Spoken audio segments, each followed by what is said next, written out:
Hey guys, it's your girl Lauren Lajas, and I don't know if many of you guys know that I wrote a book.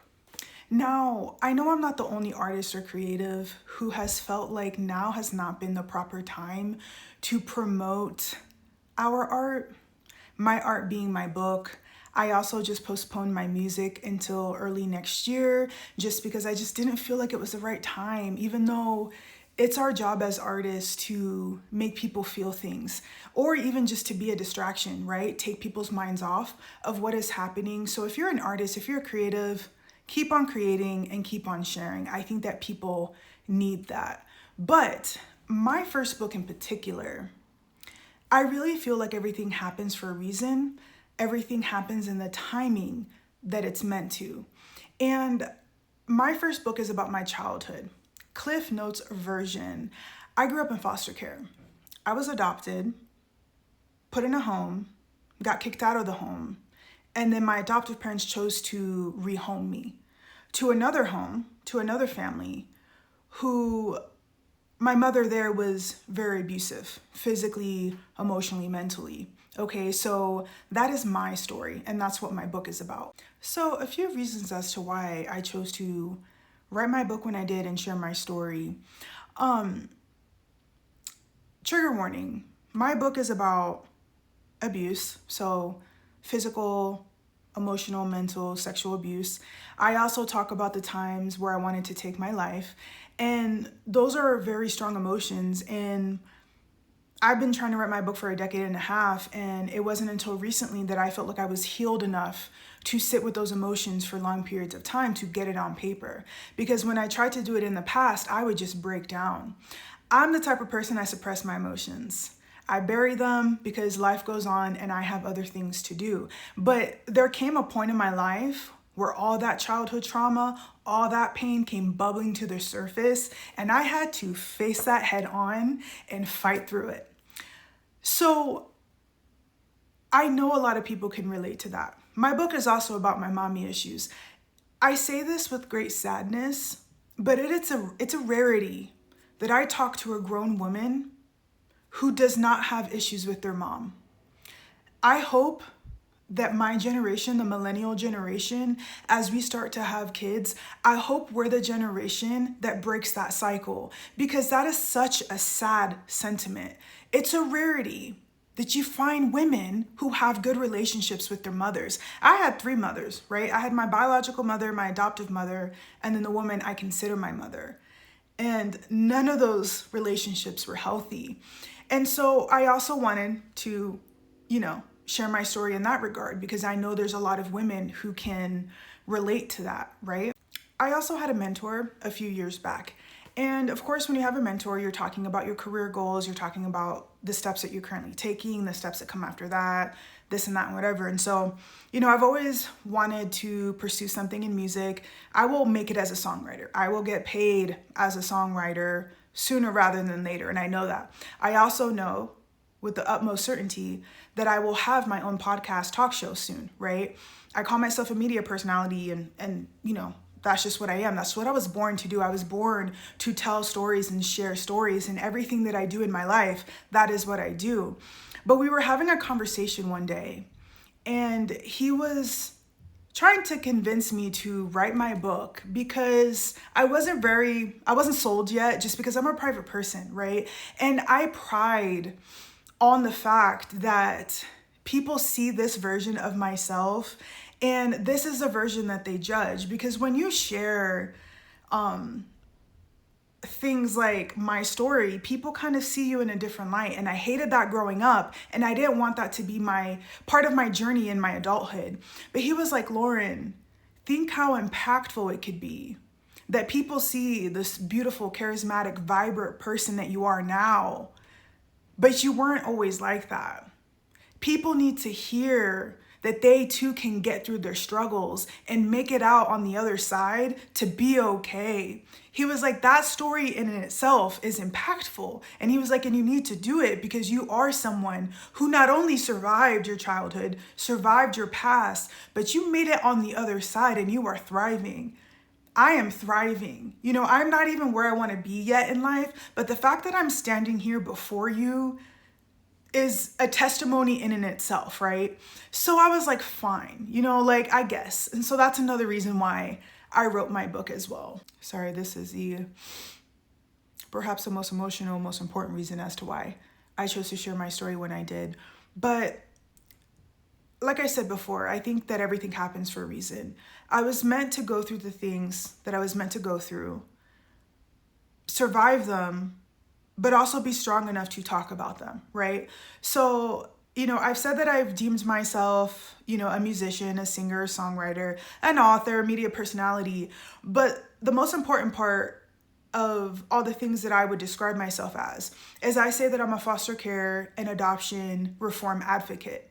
And so because I grew up in these systems, I do not understand for the life of me why America currently, and I'm only going to keep this to America, doesn't understand that these systems are trash. The children that go through these systems do not deserve to go through what they go through. But what really bothers me is the pro-life crowd, right? Which also tends to be the all lives matter crowd, right? So people are fighting. They're fighting that, all these children need to be born. But a hill that I will die on is that all these people in the same breath do not give a damn about these children the second that they are born, right? And that's something that I want to change. That's something that I will talk about every damn day. That is something that I will continue to talk about all up in their faces because the hypocrisy astounds me. A phrase that I say over and over in my book is that children are blameless. Children do not get to pick and choose the circumstances as to how they're brought into this world, right? Children do not get to pick and choose if their parents have enough money to put food on the table or a roof over their head or afford their medicine, right? Children do not get to pick and choose if they're undocumented or not. Yet for some reason, the same pro-life crowd, the all lives matter crowd, are the first people to want to take any type of benefits or listen to any type of reason. And children are the ones to suffer for it. I hope that one day in American society, we can stop using children as political pawns and political jests because they don't ask for any of this. They don't deserve to suffer the consequences of your misguided belief, of your lack of empathy. And yet here they are. I'm talking about SNAP benefits, right? I'm talking about cutting their Medicaid. I'm talking about putting undocumented children in cages and separating them from their parents. And this is at the hands of the pro-life crowd, the all lives matter crowd, which somehow they still have the audacity to call themselves Christians. They still have the audacity to call themselves followers of Christ when the Bible tells us to do the exact opposite. The Bible tells us to treat the foreigner like our friend in our family, to house the homeless, to feed the hungry. I kind of have like a bonus chapter at the end of my book, and I don't mean to bring in politics. Like, I am not here to have the abortion conversation, right? I'm pro-choice by choice. Like, it's none of my business what another woman chooses to do with her body. But also the way my mind thinks is like, I'd rather be on the offensive than the defensive, meaning let's look at the reason as to why women are choosing to have abortions and let's fix those issues, right? The main reason why women have abortions is financial.